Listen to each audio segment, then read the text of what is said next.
Welcome, one and all, whoever may be watching this. This will be the Excavation of Hobbs Barrow Part 3. And something that I forgot to say way back in video 1 is that I was supposed to be on holidays from the 10th of October to the 16th of October. And my plan was, once I got back, was to play Plague Tale Requiem, because that's coming out on the 19th. But because we've had to reschedule the holiday and now we're going from the 20th to whenever, that's pretty much when Plague Tale comes out. So if I do a playthrough of that, it will be a little bit later. I'm personally not super convinced that I want to do a playthrough. I'm playing through the first game at the moment, and so far it's been pretty repetitive. I'm not super inspired to jump into it and finish it at any point in time soon. I'm ready to go to Mr. Shoulder's house. Excellent. I feel the fresh air will do me well. Follow me.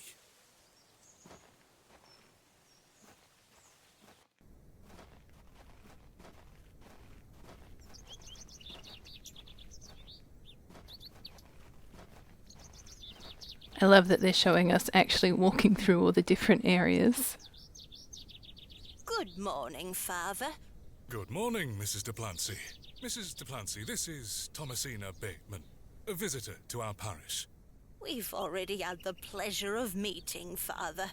Excellent. Miss Bateman, don't hesitate to try one of Mrs. Duplancy's wonderful cakes. Yes, I've heard about her famous Bakewell puddings. I'll be here all day, young lady. But remember, once they're gone, they're gone. Those little whelps have already gobbled up all the gingerbread. You are doing God's work, Mrs. Duplancy. He smiles upon us, Father. Miss Bateman, if you'd like to follow me.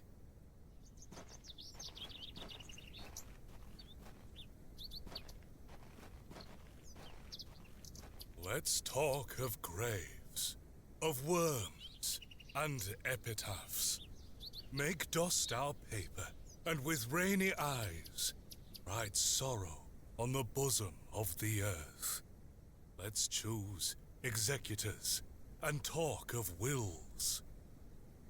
Shakespeare? Quite. Which play?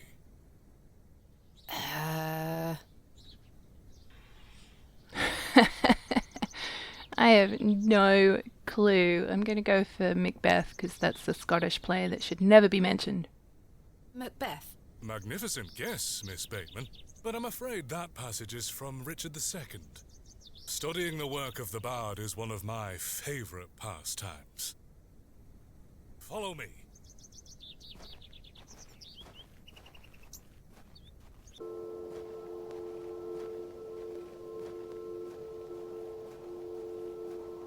Behold, the vast expanse of God's creation.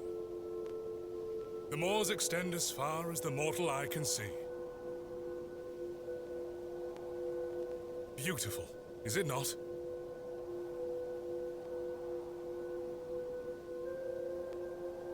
Beauty is in the eye of the beholder. The beauty of God's creation is that it takes so many forms.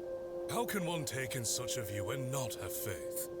Some look at these moors and think this a godless land. But I tell you, he is found in all domains. The Lord's work is all about us. Tell me, Miss Bateman, do you believe in God?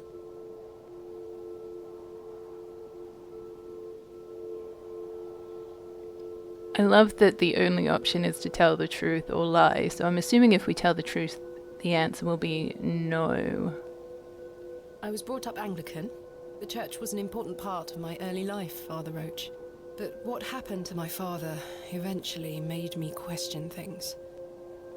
If you don't mind me asking, my child, what happened to your father? He had an accident when I was very young.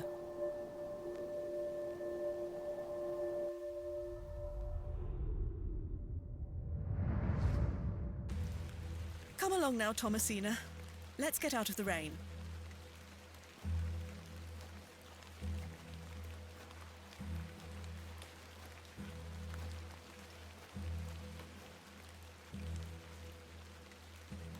Remember what I told you, all right? Be a good girl. People are unwell here. They don't want to hear you running about making noise. Understood? Yes, Mother. Good. And don't annoy the nurses. I promise I won't. Good. Now, let's see your father.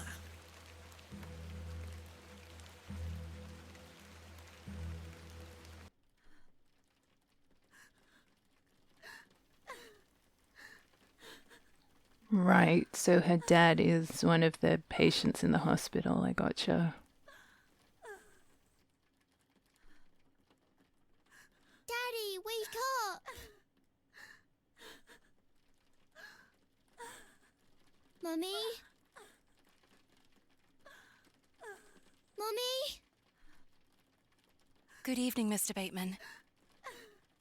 Hello, little one. You must be Thomasina? Yes. My name is Nurse Blaketon. I just need to talk to your mummy for a little bit. I'm sorry to disturb you, Mrs. Bateman. Mrs. Bateman? Will he ever talk again, Nurse Blaketon? The doctor is uncertain, Mrs. Bateman. There is the possibility that Mr. Bateman won't regain any movement at all. But we will do our utmost to look after Mr. Bateman here at Ticehurst, ma'am. He will have a nurse by his side at all times, I can assure you.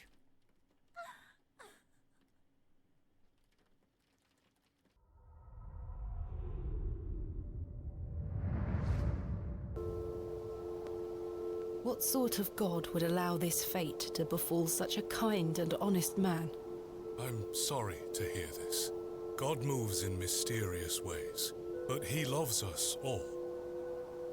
Come along now. Oh, he gave such a stock standard answer that's so useless in the face of pain. Hello? She scampered off in a hurry. Who was that? Some primitive folk make their home out on the moors. I suggest you keep your wits about you when you are exploring, and don't stray too far from Bewley. I see. How much farther to Mr. Shoulder's house? Still quite a walk, I'm afraid, but we'll get to him soon enough. Now then, take a look at this. Legend has it that this cairn has stood here for over 1,000 years. How remarkable. The Devil's Toe. I beg your pardon? That's what it's called. The Devil's Toe. Oh, I see. Come now, onward. We're just getting a sightseeing tour. Apparently we've gone the scenic route to this dude's house. We walked and walked across that vast, featureless landscape. All the while, Father Roach was whistling away merrily. Just as I had begun to wonder if we were hopelessly lost, a building emerged from the mist. Mr. Shoulder's cottage.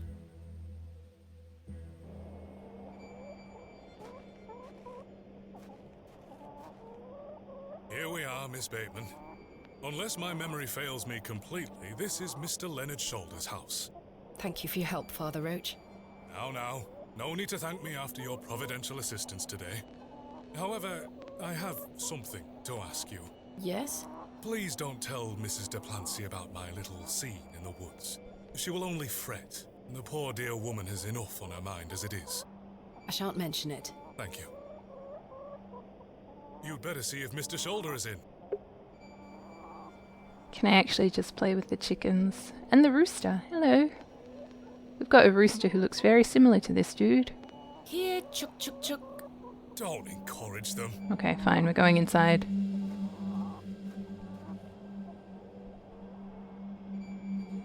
No sign of life? None. The window is nice and clean. The dwelling is by no means abandoned.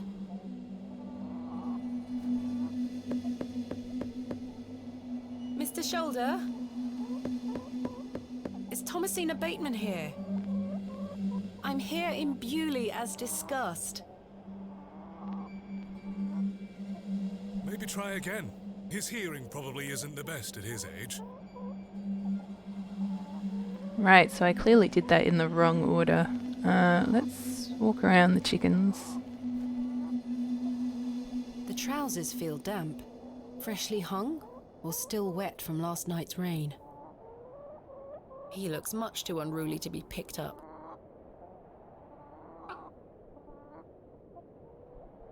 Care to hold one, Father Roach? Put that thing down, would you? You're no fun. Oh, I was going to say, we're just going to carry one of the chickens with us for the rest of the game. I'd be here for that. Okay, so there's nothing else this way. I've no desire to lug a block of wood about the countryside. Are you sure? Oh, it's the other glove. That glove looks familiar. I wonder if it matches the glove I found behind the plough and furrow. Hold on, let's find out. The gloves are a pair. Does this mean Mr. Shoulder was in the alley last night? Why didn't he come inside to see me? Slightly damp. I have a similar one myself. So very warm. The window is much too high up to reach. We have a key. Oh, that's a room key. It's not going to help us in any way, shape or form.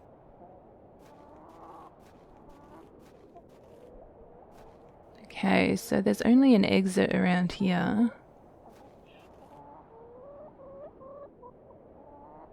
What do you make of Mr. Shoulder's residence? A sturdy construction, I'm in no doubt. The winds blow a gale out here, not to mention the pelting rain. At least he must have plenty of eggs to eat. Awful creatures, those hens.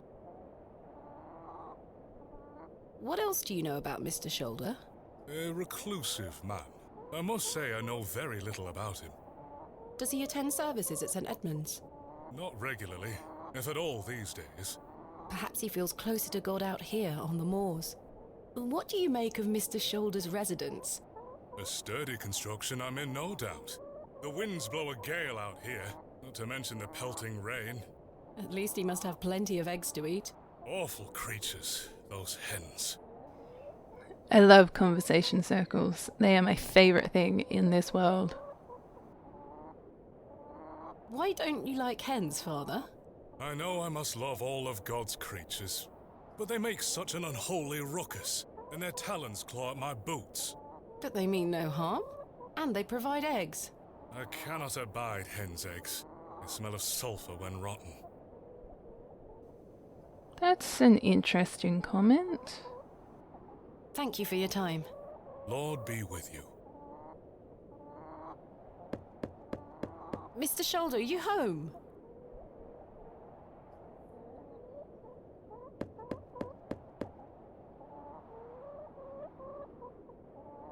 It appears Mr. Shoulder is not at home. Curses. Perhaps you could try the handle? It's locked. Perhaps he's gone for a stroll. Possibly. I'd suggest you call back later, my child. I myself must make my way back home. I have some matters to attend to at the church. Shall I accompany you back to Bewley? I mean, we've found the glove and jank, and that really seemed to be the only thing of importance, so let's just go back. Let's go. As I say, my child, Mr. Shoulder will make himself known. Do not lose faith. I'm rather frustrated by this situation. Now. Things move at a slower pace out here. Something you may not be so accustomed to. Come now, Miss Bateman. Well, Mr. Shoulder, you've brought me to Bewley, and now you're nowhere to be found.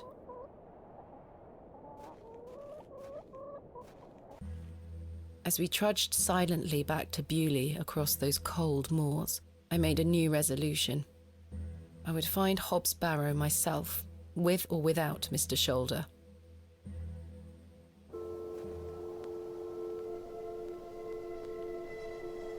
The train! That must be Kenneth. Kenneth? My assistant. I see. Well, Miss Bateman, I really must attend to some other matters. I hope Mr. Shoulder finds his way to you. Thank you for your help, Father Roach. My pleasure. Parting is such sweet sorrow.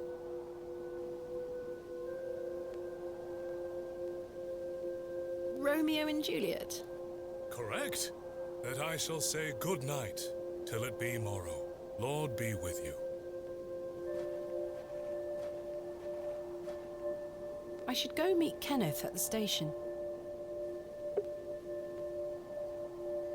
It's kind of interesting because the dialogue sort of goes on its own. I don't have to do anything or interact with anything, but when it's that black screen and it's got her voiceover, I have to press the mouse button for it to continue, and I always forget, which is why there's such a long pause after the first sentence, because I'm like, oh right, I need to do something. Margaret's Lookout. I wonder who Margaret is, or was. So we need to go to the train station, so I guess we can just keep going.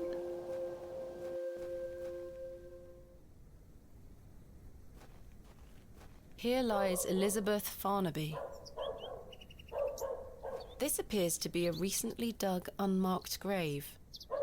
Can we dig it? I may be a barrow digger, but I'm no grave robber. You sure about that? William Paxton. Modest and gentle of heart. Here lies Margaret Tillett, beloved mother, wife, and sister. Today she dances with angels. I'm going to assume that's the same Margaret. Okay, so we need to find the train station, which we came in from the left, right?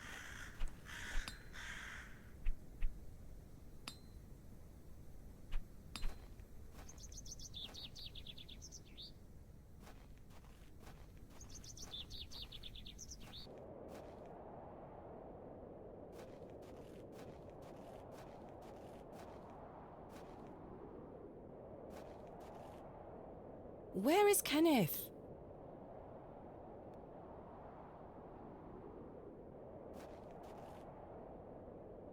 He was supposed to wait for me at the station.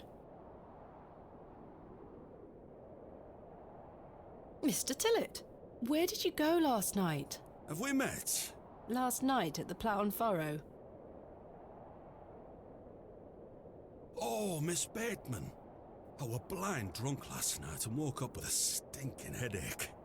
You still smell like a brewery. Sorry. You went to use the lavatory and never came back, Mr. Tillett. I searched everywhere for you. I think I remember you bought me a drink. Then it's all a blur. I woke up in my bed this morning with my wife sour at me for waking her at some ungodly hour.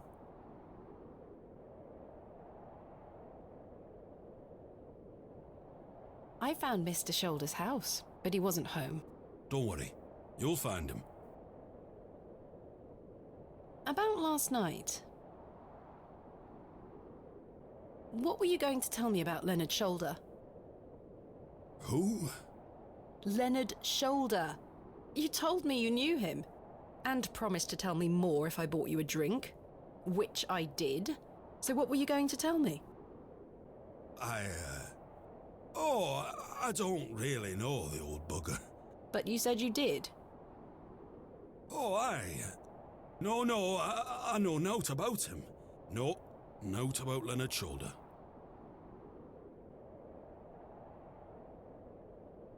If you say so, perhaps I am mistaken.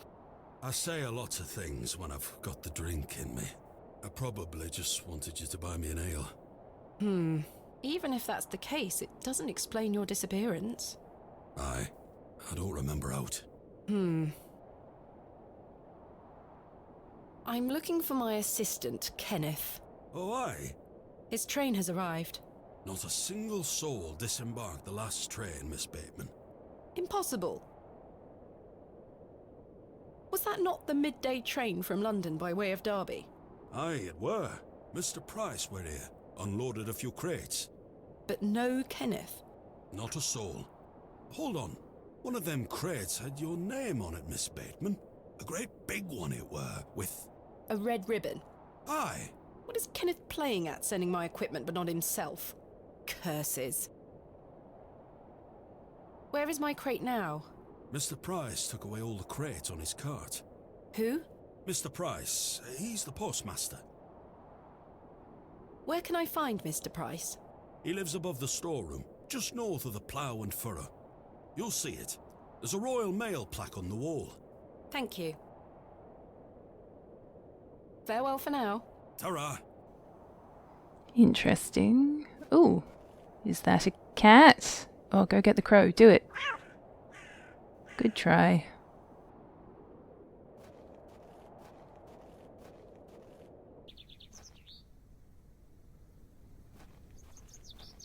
Good day to you, Cyril. How do, lass? What are you up to, Cyril? Keeping an eye on that bleeding railway station. That's what. Thankfully, no one got off the last train.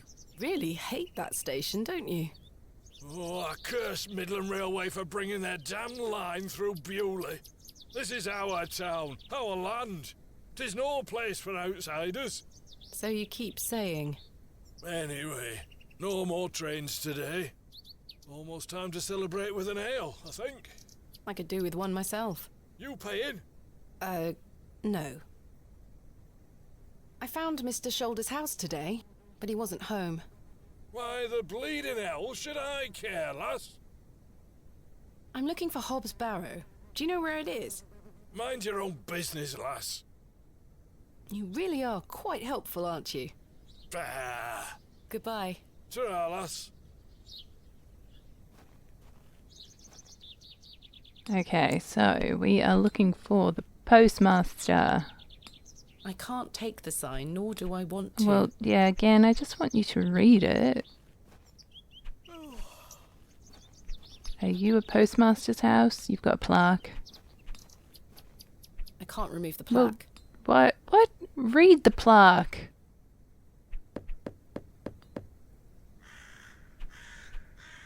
I don't think anyone is home. That must be the postmaster's storeroom. Hello, man. That's what my youngest nephew calls Spider-Man. Man. Hello. Good day. I haven't seen you in Bewley before. I'm just visiting. Lovely. It's nice to see a new face. We don't get many visitors. My name's Henry. Henry Long. Nice to meet you, Henry. Thomasina Bateman. Wonderful. What a treat. I'm looking for Mr. Price, the postmaster. Oh, Mr. Price, my lovely neighbour. I'm afraid you've just missed him. Curses. I saw him wheeling a large crate into his storeroom just there. It must be mine. I really need it. Have a look through the window to see if it's yours. Where did Mr. Price go? I don't know. The man were in a hurry. I know he has family in Bakewell. That's miles away. Did he leave by foot? No, by horse. He must be a few miles down the road by now. Curses. When will Mr. Price be back? He didn't say. Could be tonight, could be a few days. How infuriating. I told him I'd keep watch of his storeroom, and I'm a man of my word, Miss Bateman. I shall not budge from this spot. What, like until he comes back? So all evening, all night, all morning? Do you know a man named Leonard Shoulder? Aye, funny old fellow. I hear he lives way out on the moors somewhere. Have you seen him recently? No, not for a long while now that you mention it. Why do you ask? It's a long story, but I was to meet him in Bewley. He invited me here. Well, I must thank him when I see him for inviting such an enchanting young woman. You flatter me, Mr. Long. I'm looking for Hobbs Barrow. One of those old burial hills. Yes. Do you know where it is? Believe it or not, I haven't set foot on the moor since I were a child. Why is that? I've got all I need right here in Bewley. And we're all truly blessed with the railway station, which brings us lovely new faces. Your opinion of the railway station differs widely from your fellow townsfolk, Mr. Long. I've not met anyone particularly keen on it. That railway line is the start of a new era for Bewley. Mark my words. There's much to protect here, but we need new blood. I hope that some of you visitors will actually stay here permanently. Why is that? So I have new friends to talk to. Some people here don't want any new friends. Cyril Farnaby, the miserable old sod, is the worst offender. I've had the pleasure of meeting Cyril. He really dislikes the railway station. Absolutely miserable he is. I've tried to convince him many times that the station will help Bewley. He just doesn't understand. I met him last night in the Plough and Furrow. Aye, the scene of our many debates. Blimey. I could go for an ale right now, actually. Can I buy you a drink? Really? No. Wait. Do you think Mr. Kemp will let me open a tab? Perhaps. You could always ask him. I shouldn't leave anyway. Mr. Price is relying on me to keep watch of his storeroom. You seem in a good mood, Mr. Long. It's just lovely to see a new face. Where are you from, Miss Bateman? Originally, a small town on the outskirts of Derby, Mr. Long. Though I currently reside in London. London? I've never met anyone from London. How very exciting. Have you lived there a long time? It's been quite a few years now, yes. I've heard that the air there is so heavy with smoke, it makes it hard to breathe. Is that true? Some days. Oh, you must miss the fresh northern air. Well, you've got that in Bewley. No factories out here. Such things are a blight on his creation. I were born in this very home I stand in front of. Bewley is in my blood. Why would I ever want to leave? Especially now I can meet new folk thanks to the railway line. Goodbye. Don't be a stranger. So my take on this situation is obviously there's more going on than meets the eye, and I wouldn't be surprised if the townsfolk are in on it because they all seem very hesitant to have people come to their town, and they all just seem a little weird. That could just be the country attitude. Interesting. A lot of talking has gone down so far, but this is where I shall leave this video. So thank you all for watching, whoever has been. As always, I greatly appreciate it, and on that note, I'll see you on the flip side. Bye!